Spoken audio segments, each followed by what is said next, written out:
Episode 2 of my cool adventure van budget build. Join me as I take on a 4-hour drive in a vehicle that turned up here with the engine management light on, a vehicle that has failed 53% of its MOTs, a vehicle that I've never heard run. Wish me luck.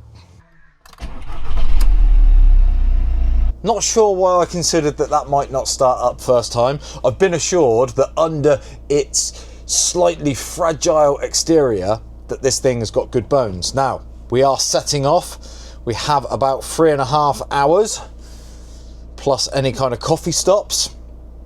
Had to go a bit old school.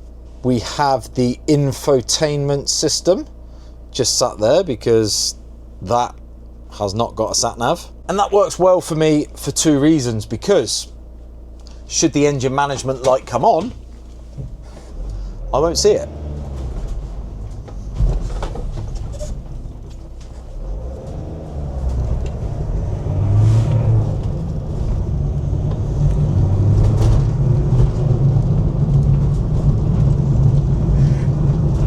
Nothing happened. I recorded the entirety of the return journey in the 5.1 unknown budget build, and it was totally eventless. It pulls hard, morning.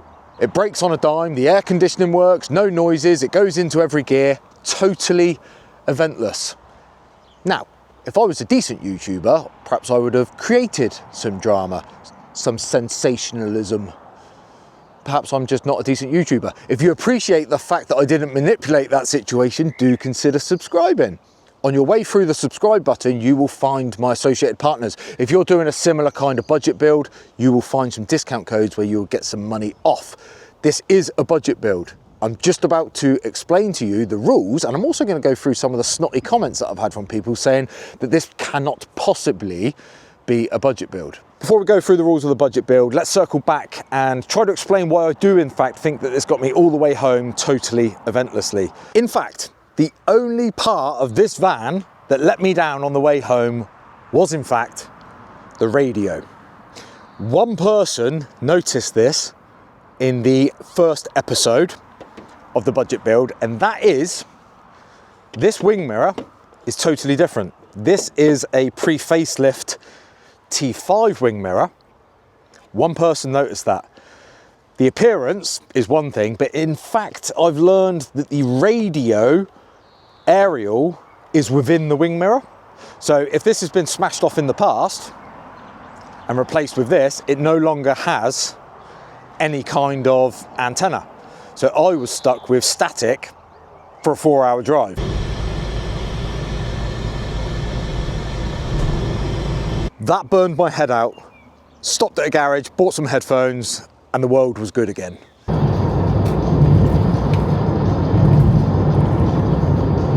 This turned up a Volkswagen T5 upgrades with the engine management light on, in need of an MOT, and if I'm truthful, in need of a bit of TLC. We do not know what this has had and has not had done to it in the previous years. I personally think that this has had anything mechanical that it's ever needed, just maybe not at Volkswagen. So there is no online paper trail as such. Obviously, the first thing that I asked Matt to do was to plug it in to find out what that engine management light was. Of course, it was the EGR valve. Now, this is the T5.1 2010 model. For one reason or another, the EGR valve, fortunately, for this vehicle is half the price of, say, a T6 or a T6.1. I had to do the EGR valve in the T6. That was around £800 or £900, as I remember. £450, give or take, EGR valve on this. I believe it's got something to do with the location. It's more user-friendly as far as its location is concerned, therefore the labour is reduced, and maybe the parts are cheaper, I'm not sure. Fortunately, EGR valve, £450. Done. And with any vehicle of this nature, i.e. cam belt driven, if you are unsure of its previous history, just get the cam belt and water pump done. It will be £500 well spent, and now I've got peace of mind knowing that that has actually been done. And while it was there, it's basically had everything that it would need. Air filters, water filters, oil filters, fuel filters, even a full Haldex service. This thing has had a new lease of life. And I know it's grotty, and that's upset a few people in the comments saying that is not a 10K van. Well, it is, because it has 4Motion diff lock. I would never buy a vehicle that needed bodywork like this does, and you don't need to, and that's the point of this budget build. This is what I'm trying to explain to you. You don't need to start with a 10 grand van.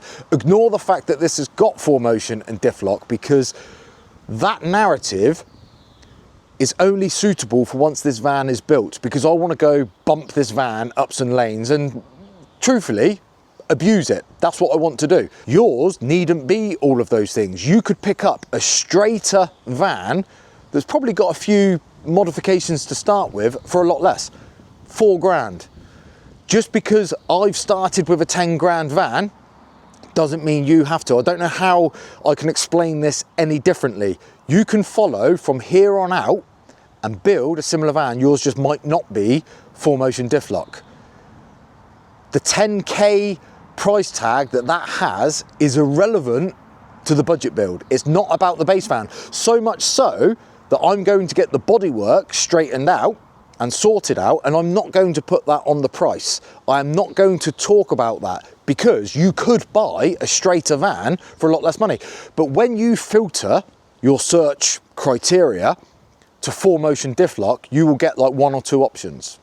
I bought what was available. If you don't need those things, you will buy a straighter, better van for less money. I appreciate that. The 10K price tag is scary, but that, unfortunately, is what that is. And that brings me on nicely to the rules of the budget build. I'm currently sat on my double passenger seat. I have, in fact, stripped this van out already and made a start on it. Do check out next week's episode, because what lies beneath will totally shock you. It shocked me. Rules of the budget build. I am going to be totally upfront with you guys. I didn't need a third van. I've got a lot going on as it is. I've totally stripped out the big van. I've got the T7 that I'm halfway through building. I've been looking for a van like this, 4Motion diff lock, on a budget. It is a budget, for a long, long time. It come up at the wrong time for me. I'm still going to do it because I didn't want to let it go. I am going to try my hardest to build this van for as little as possible. And I don't just mean on the budget that I keep telling you guys about. I mean, I am going to use the full powers of my YouTube creativity and advertising platform to build this van as cheap as possible, next to zero. I have so many leftovers from previous projects in my workshop. I've got leftover Dodo insulation, I've got Aux beam panels, I've got all kinds of things left over.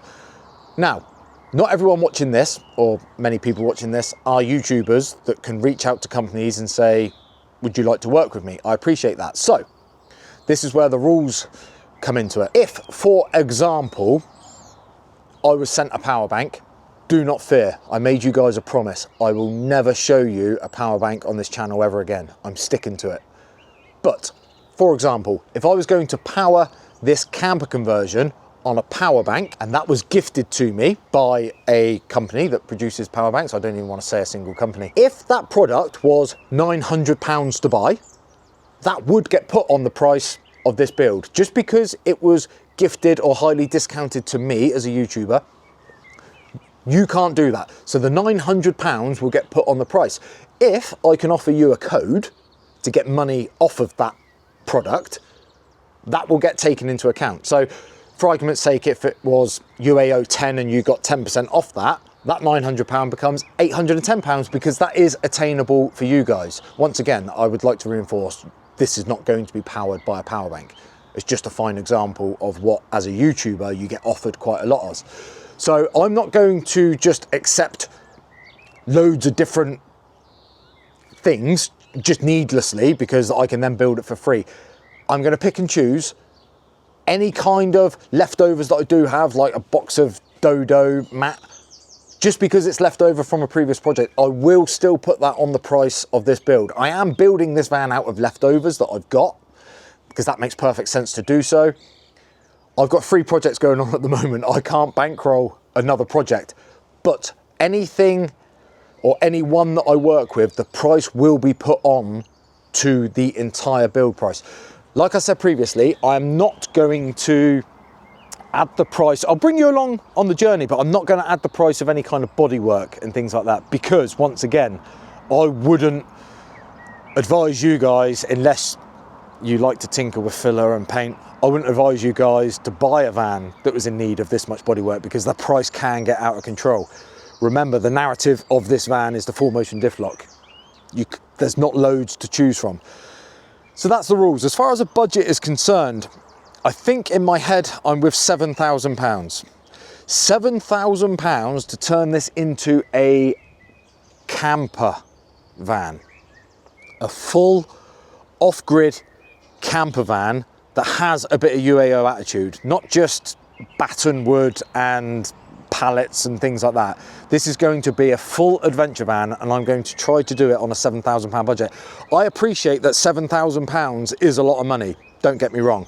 And if I asked you for £7,000 today, you might not have all of that money. I don't think I've got all of that money right now. But if you were building a camper van, you would do that week to week, step by step, month to month.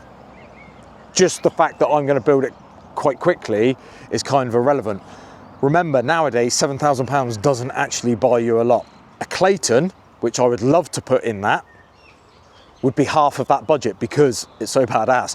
But putting one in that is probably a bit of a waste, so I'm going to have to think outside the box a little bit.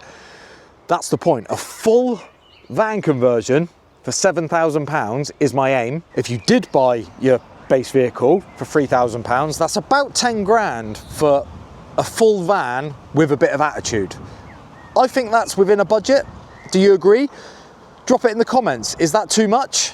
I think £10,000 for a full camper, I think that's budget. Already got loads of stuff lined up for the budget build. Got a fantastic idea for the wheels, for the bumpers, for the insides. I am working with other companies, which I'm excited about, new companies that I haven't worked with before. I do want to make this a cool thing, and because I can't wait to just go bash it about a bit.